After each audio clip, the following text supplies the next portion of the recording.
भाई साहब, आप सबको आदाब। आज की जो हमारी प्रेस कॉन्फ्रेंस है वो पूरे देश की कैपिटल्स में भारतीय जनता पार्टी की लीडरशिप की ओर से प्रेस कॉन्फ्रेंसेस हो रही हैं। उसमें आज जम्मू कश्मीर की समर कैपिटल श्रीनगर में मेरी ड्यूटी लगी है। मैं आपसे सरकार की बजट की खासियत और ये बजट कितना महत्वपूर्ण है उसके लिए आपके साथ बैठा हूं। पिछले फरवरी से पूरा देश और लगभग जनवरी से पूरा वर्ल्ड एक महामारी से जूझ रहा है। लगभग 7-8 महीने से एक तनाव का माहौल, डर का माहौल, ऐसा माहौल जिसमें जो हमारी ट्रेडिशन है, हाथ मिलाना, गले मिलना, इकट्ठे बैठना, इकट्ठे खाना, उसमें हम लोगों ने परहेज शुरू किया और दूरियां, चाहे दिल से नहीं लेकिन शरीर से दूरियां शुरू की। और ऐसे वातावरण में जब सोशल गैदरिंग नहीं हो सकती, ऑफिसेज नहीं चल सकते, देश की अर्थव्यवस्था पर और पूरे विश्व की अर्थव्यवस्था पर बहुत बड़ा असर पड़ा। लेकिन गॉड ग्रेस, भगवान की ऐसी कृपा है और एक अच्छा नेतृत्व नरेंद्र मोदी जी के नेतृत्व में देश को मिला है। जब पूरा विश्व की वो बड़े बड़े राष्ट्र जो अपने आप को विश्व की सबसे तेजी से चलने वाली अर्थव्यवस्थाएं, दुनिया की सबसे शक्तिशाली अर्थव्यवस्थाएं, दुनिया के सबसे ज्यादा साधनों वाली अर्थव्यवस्थाएं, वो चरमरा गई, हिलनी शुरू हो गई।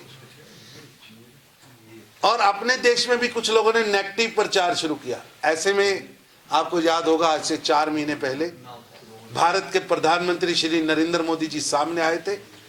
उन्होंने आत्मनिर्भर भारत, एक जब पूरी अर्थव्यवस्था में आलस, डिप्रेशन छाया हुआ था, ऐसे समय में उन्होंने आकर खड़े होकर कहा हमें आगे बढ़ना है और भारत को इस चुनौती में से रास्ता निकालना है। और मुझे गर्व है as a Hindustani, as a Bharatiya Janata party के कार्यकर्ता, कि मैंने पूरे विश्व की गिरती हुई अर्थव्यवस्थाओं के समय में भारत की अर्थव्यवस्था को तेजी से बढ़ता हुआ देखा है। कि मुसीबत आई, पूरे विश्व पे आई, हम पे भी आई, लेकिन हम सामने आकर खड़े हुए। और उस दौर से जो 1 फरवरी का बजट प्रधानमंत्री श्री नरेंद्र मोदी जी की सरकार ने श्रीमती निर्मला सीतारमण जी के नेतृत्व में जो उन्होंने बजट लाया, वो बजट इस देश के गरीब की जो बेसिक नीड्स है, क्योंकि हमारी सरकार 2014 से लगातार गरीबों के लिए काम कर रही। हमारी सरकार का केंद्र बिंदु में 2014-26 मई को जब प्रधानमंत्री ने शपथ ली थी तो उन्होंने कहा था, आपको भी याद होगा, संसद भवन की सीढ़ियों को चूमते हुए उन्होंने कहा था कि ये लोकतंत्र का सबसे बड़ा मंदिर है, सबसे बड़ा ये पूजा स्थल है। मैं इसको चूम के कह रहा हूं कि मेरी सरकार गरीबों की सरकार होगी। और ये बजट उस श्रृंखला में बहुत महत्वपूर्ण स्टेप है, जिसमें इस बार भी गरीबों की मूल चीजों को सामने रखकर, उनकी समस्याओं को सामने रखकर योजनाएं बनाई गई हैं। रोटी, कपड़ा, मकान, सेहत और विकास, इन सबको एड्रेस किया गया है। आप देखिए, इतनी बड़ी महामारी ने हमें एक जगाया है, पूरे विश्व को जगाया है कि हेल्थ सर्विसेज बहुत महत्वपूर्ण है। और उसको मद्देनजर रखते हुए हमारी सरकार ने हेल्थ बजट में 137% की बढ़ोतरी की। 137% की बढ़ोतरी। देश की आजादी के बाद पहली बार देश की किसी सरकार ने इतनी बड़ी बढ़ोतरी की है। पहले बजट था 94,452 करोड़, 94,450 करोड़, उसको बढ़ाकर 137% बढ़ाकर 2,23,846 करोड़ देश के नागरिकों की स्वास्थ्य सेवाओं के लिए केंद्र सरकार ने बजट में रखा है।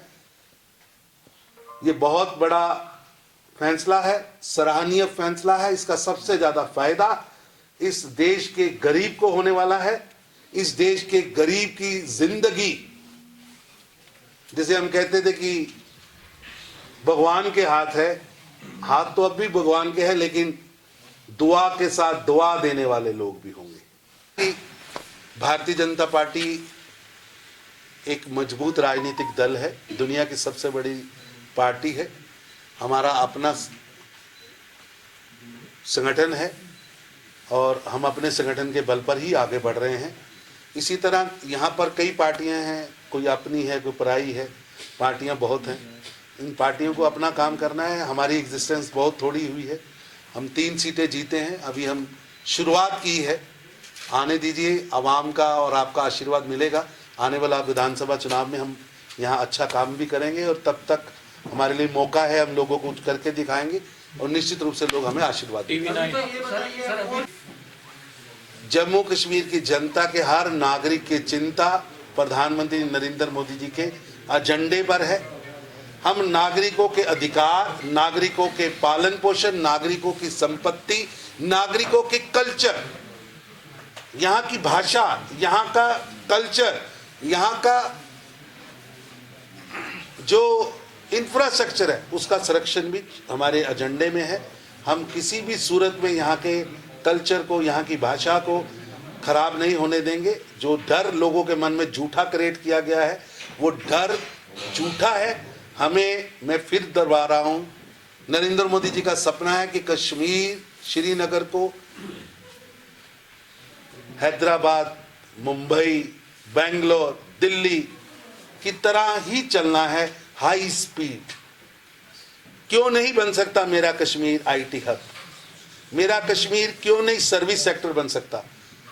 मेरे ख्याल में, अगर मैं गलत नहीं हूं, तो दुनिया में कश्मीरी एक ऐसा भाषा बोलने वाले लोग हैं जो अंग्रेजी के काफी नजदीक उनका बोलने का स्टाइल है।